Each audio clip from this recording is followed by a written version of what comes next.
This video looks at some more vector basics and the Cartesian and polar form of a vector. So let's start with the position vector. We can use the point O on a Cartesian plane, which is the origin, as a starting point for a vector to indicate the position of a vector in space relative to O. So as you can see in this diagram, point P is shown by 6, 4, or the coordinate 6, 4. The position vector is OP. O is the initial point and P is the terminal point. Now the position vector, written as coordinates of its terminal point, so OP being the position vector, which we could write as a vector OP, you notice the bold, equals the coordinate 6, 4.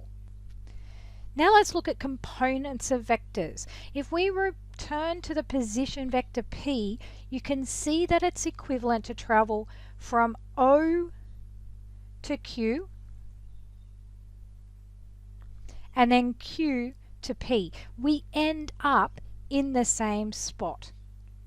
Okay, so our vector U, which is OP, can be written as OQ plus QP.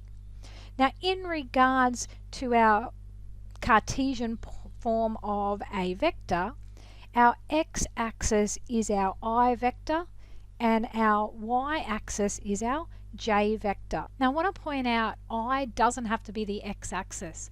It's in the positive direction of the x-axis. J isn't necessarily the y-axis, it's the vector in the positive direction of the y-axis. And this comes back to the explanation that a vector is the same if it has the same direction and the same magnitude. It doesn't have to sit exactly the same spot on the Cartesian plane.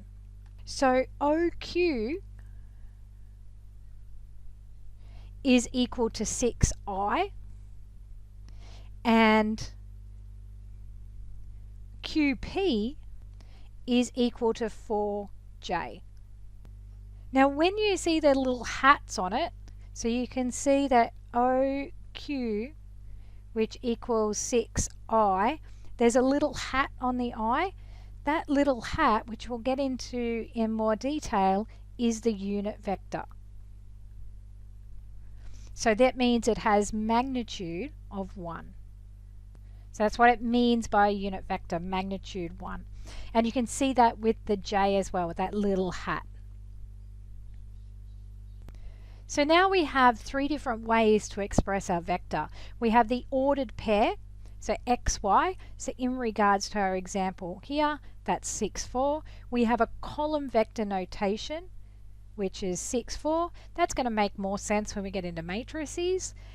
Or we have our Cartesian form. So in regards to this example, that's our 6i plus our 4j. We say that our vector u is the sum of two components, our xi and our yj.